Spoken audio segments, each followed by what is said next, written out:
সবাইকে স্বাগত জানাচ্ছি বিডিভিউজ ইনফোটেনমেন্টে। আপনাদের সাথে আছি আমি সুস্মিতা দাস। আগামী জানুয়ারিতে ডোনাল্ড ট্রাম্প পুনরায় হোয়াইট হাউসে বসতি করতে যাচ্ছেন। এর প্রেক্ষিতে আঞ্চলিক ও আন্তর্জাতিক সমীকরণগুলো নতুনভাবে তৈরি হচ্ছে। হোয়াইট হাউস আরব বিশ্বের বিষয়ে আগামীতে যে রোডম্যাপ প্রণয়ন করবে, খুব সম্ভবত সেখানে সবচেয়ে গুরুত্বপূর্ণ একটি বিষয় হবে ফিলিস্তিনের মুক্তি আন্দোলন, হামাস এবং হামাসের ভবিষ্যৎ। বেশ কিছু সূত্র থেকে জানা গেছে, ওয়াশিংটন এরই মধ্যে একাধিকবার দোহাকে অনুরোধ করেছে যাতে দোহা থেকে হামাসকে বহিষ্কার করা হয়, হামাসের আর্থিক লেনদেন জব্দ করা হয় এবং ইসরায়েলের দখলদারিত্ব ও সম্ভাব্য যুদ্ধবিরতি করতে অনাগ্রহী হলে তাদেরকে যেন যুক্তরাষ্ট্রের কাছে বিচারের জন্য হস্তান্তর করা হয়। স্পর্শকাতর এ বিষয়ে আরও তথ্য থাকছে এবারের প্রতিবেদনে।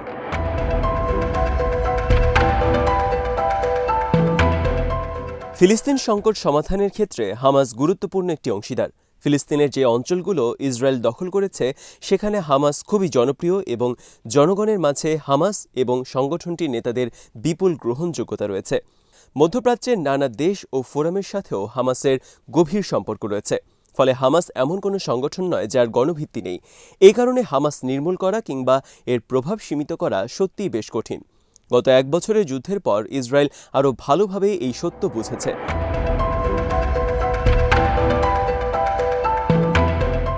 ইসরায়েল এবং যুক্তরাষ্ট্র হামাসের সাথে সম্পর্ক রাখার জন্য দোহার তীব্র সমালোচনা করেছে। হামাসকে কাতার থেকে অন্য কোথাও সরিয়ে দেওয়ার জন্য অনেকবার কাতার সরকারের কাছে প্রস্তাব রাখা হয়েছে। এই পরিস্থিতিতে রয়টার্স গত মে মাসে কাতারের নাম প্রকাশে অনিচ্ছুক এক কর্মকর্তার বরাত দিয়ে জানায়, দোহা কর্তৃপক্ষ হামাসকে কাতারের রাজধানীতে তার রাজনৈতিক অফিস চালিয়ে যাওয়ার বিষয়টি অনুমোদন করবে কিনা তা এবার সক্রিয়ভাবে বিবেচনা করছে। হামাস এবং ইসরায়েলের মধ্যে কাতার যেহেতু মধ্যস্থতা করছে, তাই বাস্তবতা নিরিখেই তাদেরকে বিষয়টি নিয়ে ভাবতে হচ্ছে।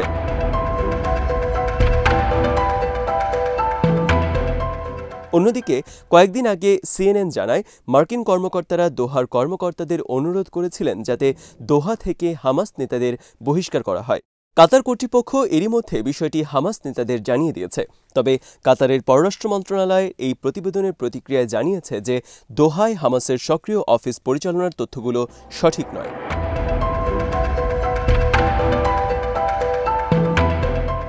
কাতারের পররাষ্ট্র মন্ত্রণালয় দাবি করেছে যে দোহায় হামাসের একটি অফিস রয়েছে, তবে তা রাজনৈতিক বা সামরিক কার্যক্রম পরিচালনার জন্য নয়, বরং এই অফিসটি স্থাপনের প্রধান উদ্দেশ্য হল সংশ্লিষ্ট পক্ষগুলোর মধ্যে যোগাযোগের একটি চ্যানেল হিসেবে কাজ করা। কেননা এভাবে কাজ করে এই চ্যানেলটি ইতিপূর্বে একাধিকবার সফলভাবে যুদ্ধবিরতি চুক্তি সম্পন্ন করেছে। কাতারের পররাষ্ট্র মন্ত্রণালয় অবশ্য হামাস নেতাদের বহিষ্কারের বিষয়ে মার্কিন কর্মকর্তাদের অনুরোধের বিষয়টি অস্বীকার করেননি, আবার চূড়ান্তভাবে কিছু নিশ্চিত করেননি। কাতার সম্ভবত ট্রাম্প প্রশাসনের সাথে বোঝাপড়া এবং হামাস নেতাদের সাথে পরামর্শের মাধ্যমে সমাধানের অপেক্ষা করছে, অথবা যুদ্ধবিরতি চুক্তিতে কার্যকর অগ্রগতি আশা করছে।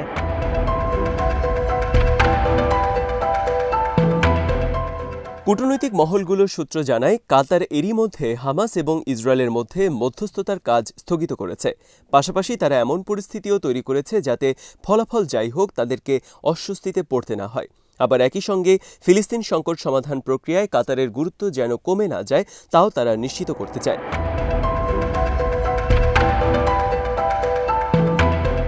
অন্যদিকে কাতার ভিত্তিক সংবাদ মাধ্যম আল জাজিরা এক বছর ধরে গাজায় যুদ্ধের খবর সম্প্রচার করে আসছে। কাতারের আমির Sheikh Tamim bin Hamad Al Thani গত জুলাইয়ে তেহরানে হামাসের রাজনৈতিক ব্যুরোর সাবেক প্রধান ইসমাইল হানিয়া ইসরায়েলি হামলায় নিহত হওয়ার পর তার জানাজায় অংশ নিয়েছিলেন। জানাজা শেষে 2 আগস্ট হানিয়ার লাশটি দোহায় নিয়ে আসা হয় এবং সেখানেই দাফন করা হয়।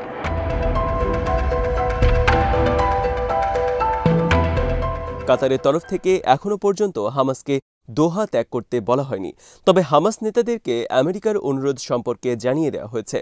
এই তথ্যটি সৌদি সংবাদপত্র আশরাক আল আওসাতে হামাসের একজন দায়িত্বশীল ব্যক্তির উদ্ধৃতি দিয়ে প্রকাশিত হয়েছে।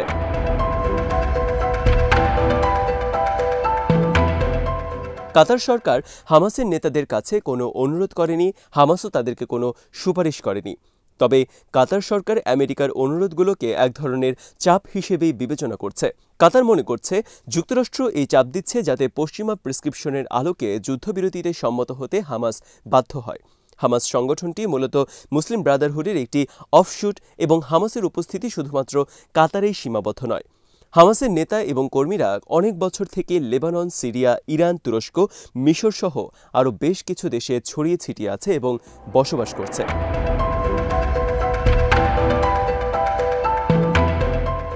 1992 সালে হামাস তার রাজনৈতিক ব্যুরো চালু করে। এরপর থেকে গেল 4 দশকে সংগঠনটি রাজনৈতিক ব্যুরোর সদর দপ্তর 3টি আরব দেশের রাজধানী বিশেষ করে আম্মান, দামেস্ক এবং দোহায় স্থানান্তর করেছে বা করতে বাধ্য হয়েছে। হামাসের নেতারা একাধিক দেশের রাজধানীতে অবস্থান করছেন এবং এর মধ্যে উল্লেখযোগ্য হল Cairo, Algiers, Tunis, Ankara, Tehran এবং বৈরুত। এই শহরগুলোতে থেকে একদিকে হামাস নেতারা যেমন লেবাননের মুক্তি আন্দোলন হিজবুল্লাহর সাথে সম্পর্কের একটি বিস্তৃত নেটওয়ার্ক তৈরি করেছে, তেমনি লেবাননের ফিলিস্তিনি শরণার্থী শিবিরগুলিতে সামরিক ও সাংগঠনিক তৎপরতাও পরিচালনা করেছে।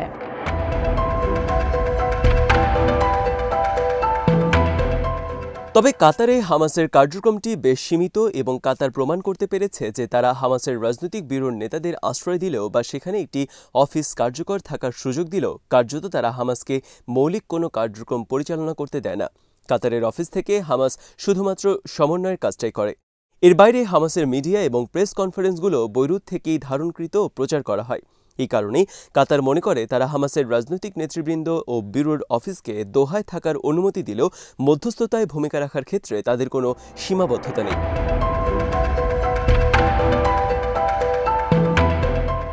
কাতারকে জিম্মি করে হামাস নেতাদের উপর মূলত চাপ দেওয়া হচ্ছে যাতে হামাস আলোচনার টেবিলে দর কষাকষিতে সুবিধা না পায়। বিশ্লেষকরা মনে করেন কাতারের থাকতে না পারলে হামাসের নেতাদের কাছে স্থানান্তরিত হওয়ার জন্য আরও বেশ কয়েকটি অপশন রয়েছে। তারা তেহরান, বৈরুত, বাগদাদ, দামেস্ক কিংবা সানায়ও থাকতে পারেন। তবে বিকল্প অপশনগুলোতে থাকার সুযোগ থাকলেও একই সাথে উচ্চ নিরাপত্তা ঝুঁকিও রয়েছে, কারণ এই শহরগুলোতে অনুপ্রবেশ করা সহজ এবং ইসরায়েলি সেনাবাহিনীকেও যে কোনো প্রয়োজনে এই শহরগুলোতে হামলা করার গ্রিন সিগন্যাল দিয়ে রাখা হয়েছে।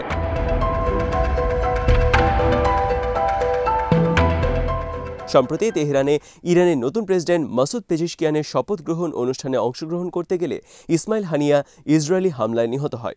একইভাবে গত জানুয়ারিতে লেবাননের রাজধানী বৈরুতে ইসরায়েলি হামলায় নিহত হামাসের উপপ্রধান সালেহ আল আরোরি।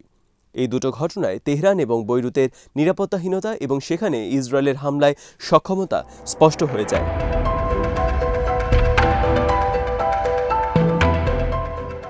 আন্তর্জাতিক গণমাধ্যম সূত্রে জানা যায়, সম্প্রতি একটি শীর্ষ সম্মেলনের সাইডলাইনে কাতারের আমির এবং তুরস্কের president Recep Tayyip Erdogan Hamas নেতাদের তুরস্কে স্থানান্তরের বিষয়টি নিয়ে আলোচনা করেছেন।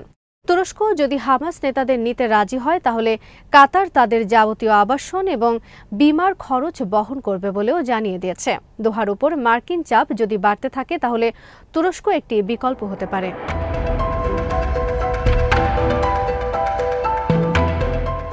তুরস্ক সম্ভবত হামাস নেতাদের বহন করার এই ভারটি সামলাতে পারবে, কেননা পশ্চিমা চাপ সহ্য করার মতো তুরস্কের সক্ষমতা রয়েছে। তাছাড়া অনেকদিন ধরেই ফিলিস্তিন ইস্যুতে প্রভাবশালী ভূমিকা পালন করার ইচ্ছা প্রকাশ করেছে। তুরস্কের বাইরে হামাস নেতাদের জন্য সম্ভাব্য বিকল্প হতে পারে আলজেরিয়া, ওমান, মৌরিতানিয়া এবং দক্ষিণ আফ্রিকা।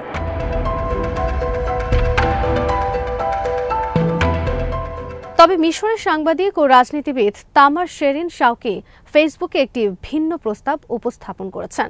তিনি দাবি করেছেন যে মিশরের president Abdel Fattah al CC মিশরের রাজধানী কায়রোতে হামাসের রাজনৈতিক দফতর স্থাপনের অনুমতি দিতে পারেন। শাওকি মনে করেন যে এটি ফিলিস্তিনি ইস্যুতে মিশরের হারানো প্রভাব পুনরুদ্ধারের সহায়ক হবে। তাছাড়া ইসরায়েলিরা আলোচিত ফিলাডেলফি করিডোরের নিয়ন্ত্রণ নেওয়ার পর মিশর ও ইসরায়েলের মধ্যে যে সংকট তৈরি হয়েছে তা নিরসনেও মিশর একটি সুবিধাজনক অবস্থানে থাকবে যদি তারা হামাসকে মিশরে বসবাস ও কাজ করার অনুমতি দেয়।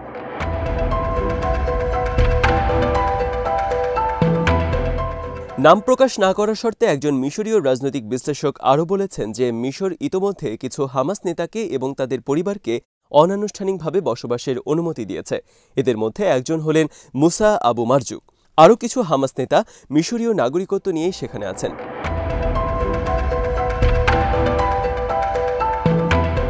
তবে মিশরের জন্য এরকম সিদ্ধান্ত নেওয়া সহজ নয়, কেননা ক্যাম্প ডেভিড চুক্তিতে মিশর স্বাক্ষর দেওয়ার মার্কিন কৌশল মান্য করার এবং ইসরায়েলকে সুরক্ষা দেওয়ার একটি বাধ্যবাধকতা মিশরের রয়েছে। তাই হামাস নেতাদের আশ্রয় দিলে তা মিশরের দিক থেকে ক্যাম্প ডেভিড চুক্তির লঙ্ঘন বলেও পশ্চিমারা বিবেচনা করতে পারে।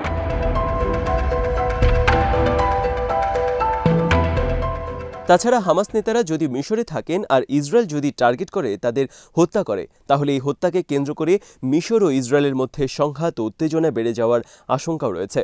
এক্ষেত্রে পুরো পরিস্থিতি বিবেচনায় নিয়ে হামাস হয়তো একটি শহর তার রাজনৈতিক ব্যুরোর অফিস স্থাপনের প্রচলিত কৌশল থেকে সরে এসে তাদের নেতৃবৃন্দ এবং অফিসগুলোকে বিভিন্ন আরব দেশে ছড়িয়ে দিতে পারে।